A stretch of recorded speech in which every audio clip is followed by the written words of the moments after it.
Hi, so this is my first video for the blog, and I've done one of these before, but I'm doing this because it is infinitely easier than taking a load of photos to explain. These are my two new Dreadnoughts I've just put together, assembled. As you can see, there's various other weaponry laying out on the table. So on the right we've got Bjorn, on the left we have got the new Space Wolf Venerable Dreadnought. You can see immediately that they're not stock out of the box. I made a couple of alterations.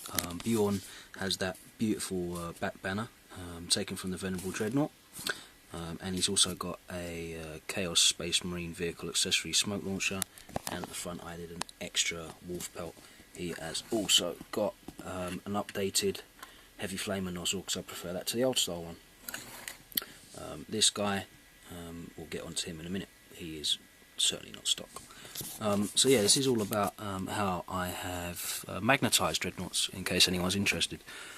So the first most obvious thing to do is do the weapons, because they're the things we're going to change. Here is Bjorn with his traditional loadout of the iconic lightning claw and the assault cannon which it comes with.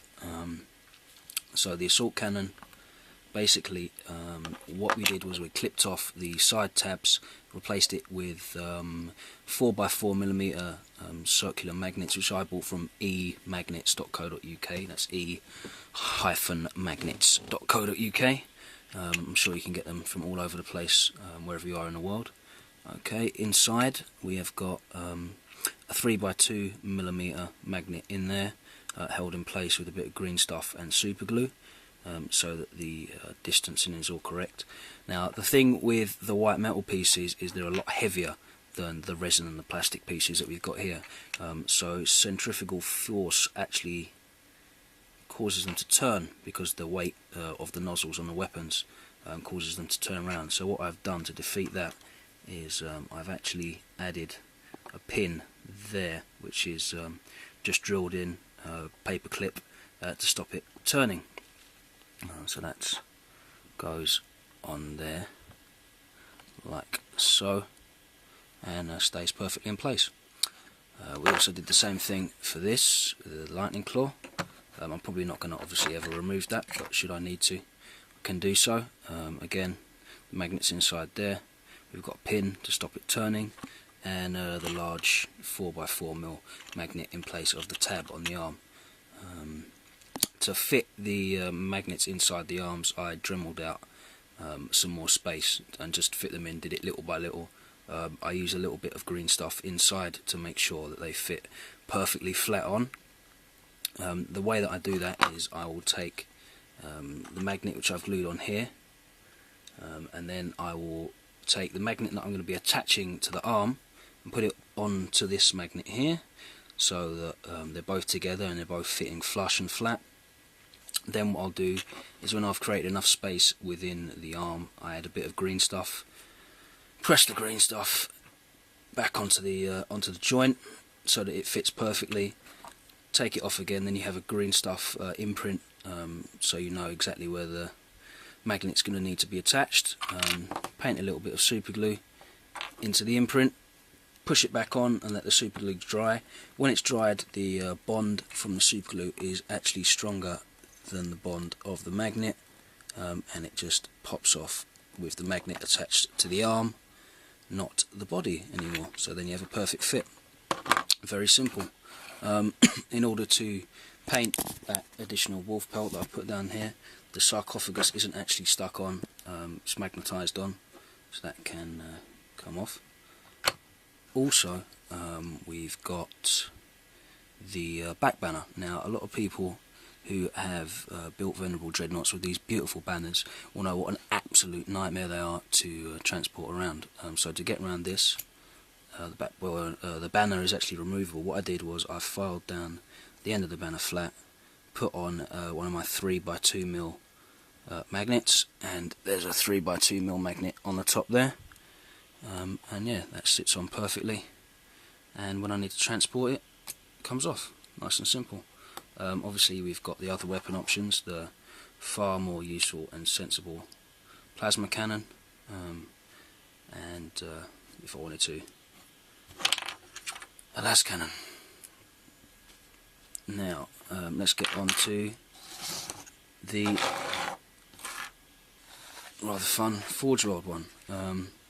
So this is slightly converted Forge World Dread. As you can see, he's in a pose of motion, walking forward. He's going to be normally charging out of a drop pod, so having him in that pose makes a lot more sense. As you can see, he's got the multi-melter and a Dreadnought close combat weapon.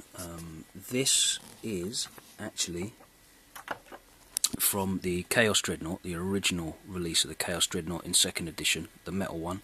Actually came with 3 close combat weapons. It had a Power Claw, a Power Scourge, which was sort of like a 3-clawed whip arm, and Thunderhammer, and they all had different rules.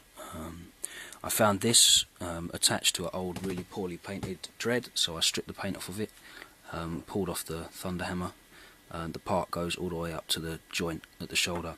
That is attached to a Forge World close combat weapon arm, and the joint's covered up with a green stuff wolf pelt using parts from the Space Wolf accessory sprue, which is available from direct order.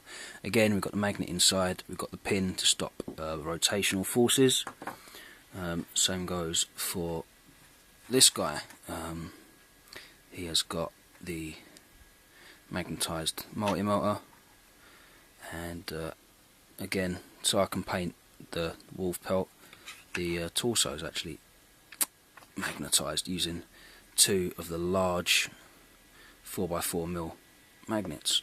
If I give you a closer look at the legs, you can see the conversion work that I've done on the foot. The middle toe is planted flat, as would be realistic from the rotational angle of the joints on the foot. How I did that was I just took the foot, cut the toe pieces off with a very sharp scalpel blade, filed down the main foot part so the angle was changed, and re-glued the pieces back on. Then glued the foot to the base, green stuffed the gaps where I'd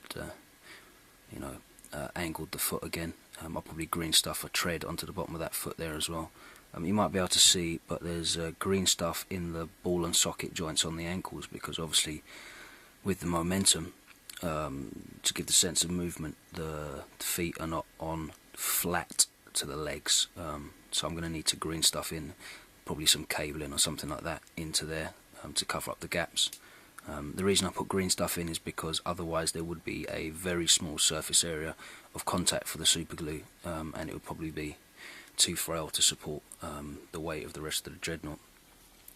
There's a pin there, goes through the base, comes up through the foot, up through the ankle, and into the leg, because that is the main weight bearing joint on the model. So that's just to strengthen that a little bit. And then obviously we just gritted up the base. We're going to put some snow on there after I've painted it.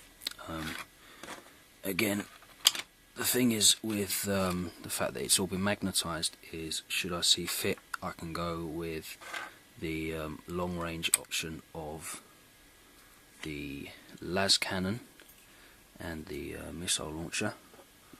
Those are 2 I had left over from a old school, well not that old, but a normal plastic Space Marine Dread.